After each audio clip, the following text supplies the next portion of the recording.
Jesus turns your sorrow to joy. So sa panahon nga naghilak si Maria sa pagkita niya, paglingi niya nga si Jesus, napulihan o kalipay ang iyang kagulanan. Welcome to my channel, Born to Praise TV. We are created to praise and worship God.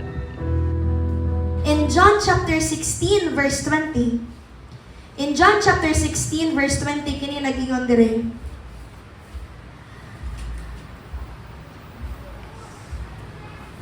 Sultihan ko kamo, maghilak kamo ug magminatay apan malipay ug ang kalibutan.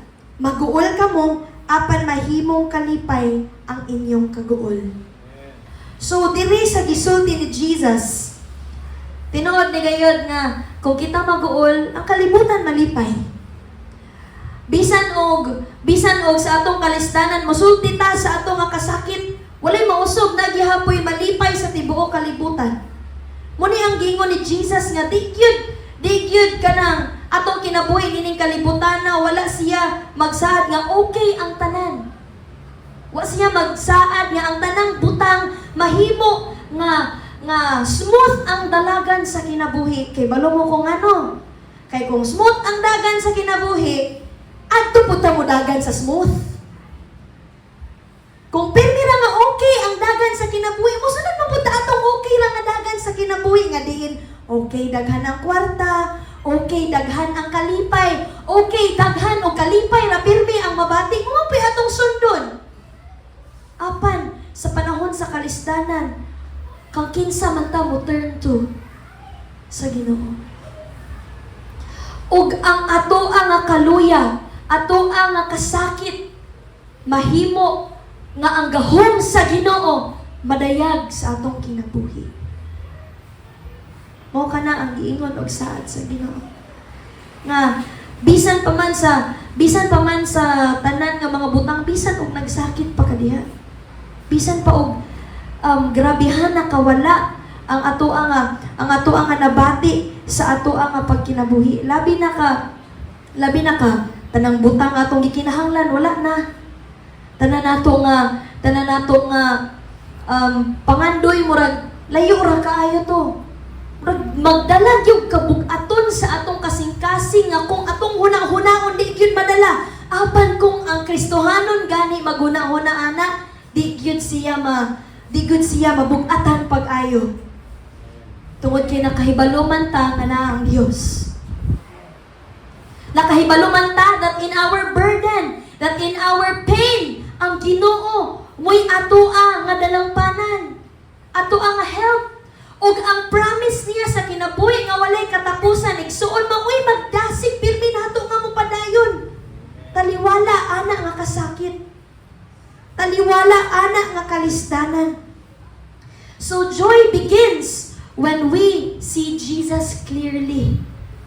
Joy begins nga kung atoa nga makita ra gayon nga si Jesus ang tanan nga nagbuhat sa kaluwasan ug naggunit pirmi sa atong kinabuhi even after we receive Christ, from the beginning of our salvation until the end of our lifetime. Ang Ginoo mo'y mugunit nato aron dili ta mawala sa iyahang fold.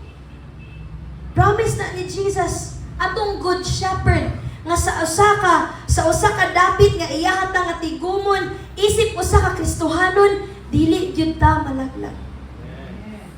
We may fail, yes. We may fail. We may sin, yes. But we will not fall completely. Makasala man ta, makabuhat ng tagbutanga, makauulaw sa mata sa tao. Apan, ang Ginoo, kung iyaha ka nga luwason, dili mausab ang huna-huna sa Dios. Iya ka nga i-sustain. Iyaha ta nga gunitan hangtod sa katapusan sa kinabuhi nga atoa nga naangkon. It is not fixed sa atoa nga kinabuhi. Ang kalipay nga atong mabati, dili nato mabati kung ang tanang butang ma-fix na.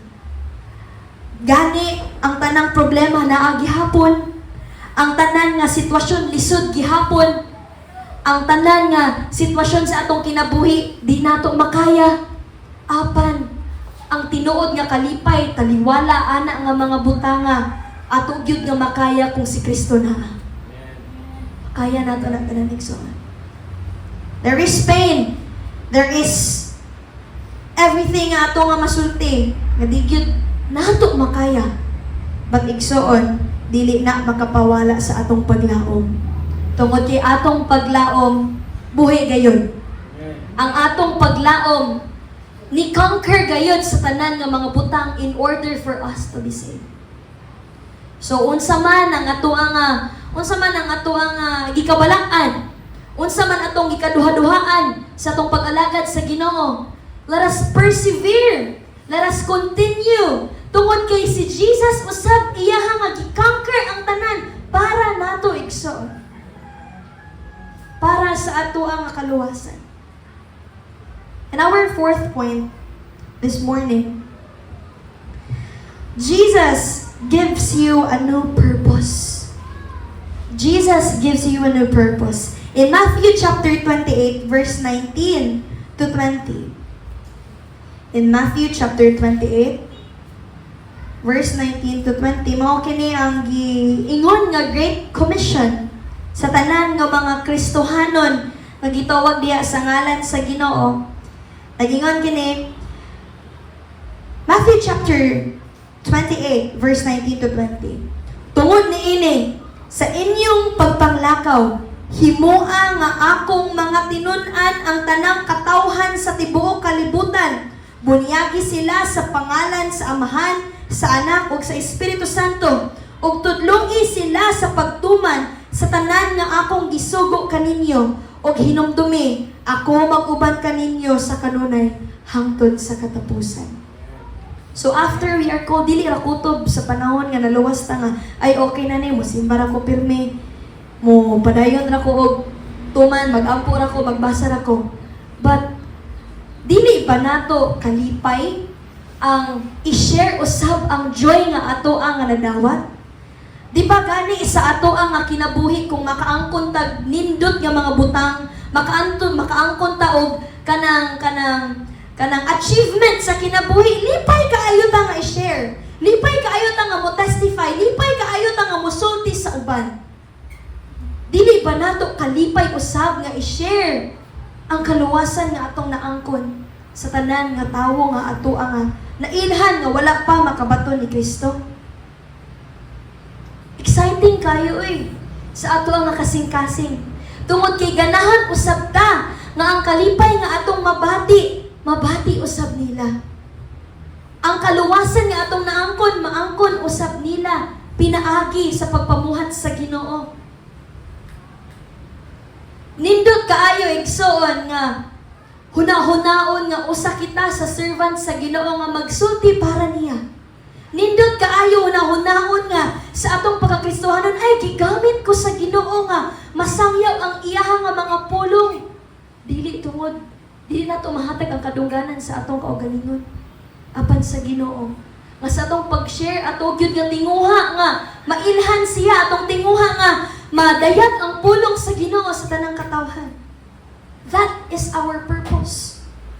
Ug nagsulti dinhi sa verse 20, ug tudloi sila pagtuman sa tanan ko nga gisugo kaninyo. So dire, unsaon nato pagtudlo kung sa atong kinabuhi usab wala pod nato kini matuman.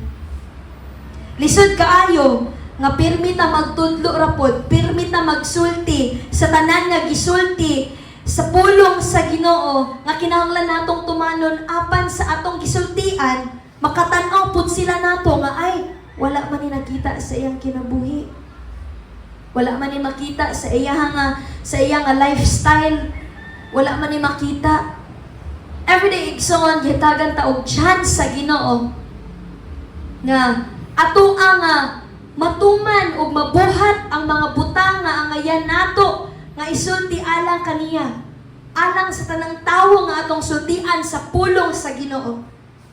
Tungod kay sa atong nga pagsulti niini, sa wala pa lang nato mahuman ang atong gisulti, makaagri sila kay nakita man nila sa atong kinabuhi. maka-agree gyud sila kay sa ilaha nga pagtan-aw ay tinuod gayon. So kinahanglan sa ato ang pagtudlo usab, kinahanglan nga anaa usab kitay pagtuman ug pagsunod diha sa Ginoo. Mo kana atong kinahanglan nga hinumduman isip usa Kristohanon. So as we remember Jesus' resurrection on a third day, ato usab na hinumduman nagsuon nga wala nagtapos sa atong kaluwasan ang tanan nato nga buhaton isip pagka-Kristohanon. Kinahanglan kita nga mo-obey kanunay sa iyang mga pulong. Kada adlaw mag-fail kita. Kada adlaw makabuhat gyud kitag butang nga dili gyud makapahimuot sa Ginoo.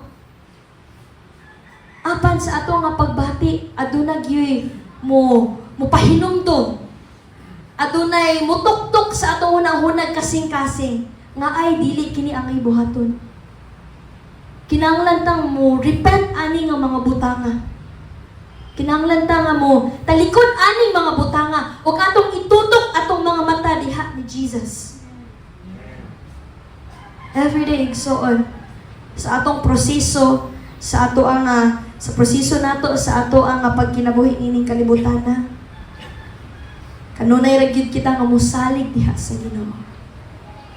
Mo persevere kita ani nga kinabuhian. Musunod ta kanunay sa kung unsa ang sulti sa Ginoo nga ngayon nato nga buhaton.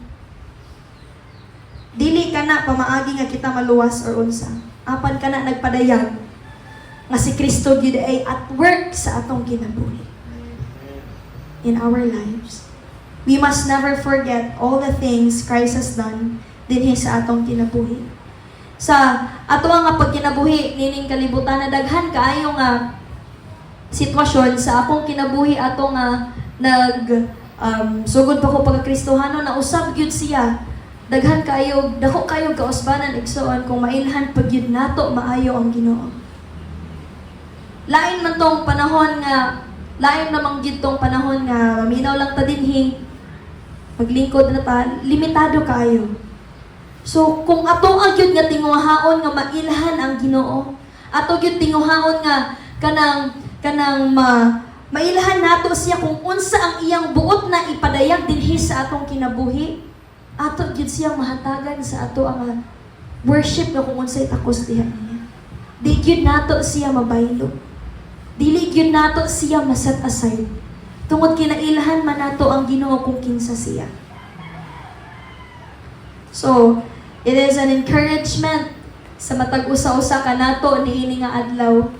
Daw pirmi na ninyo gining madungog nga kinahanglan natong mailhan ang Ginoo lalom sa lalom gyud kaayo. Kailan ipahinumdum kay bisan ako sa akong kaugalingon, daghang panahon usab nga mapakyas gyud ko sa kanunay. Apan gunitan ko gayod ang saad sa Ginoo nga di gyud ko niya pasagdan ng biyaan.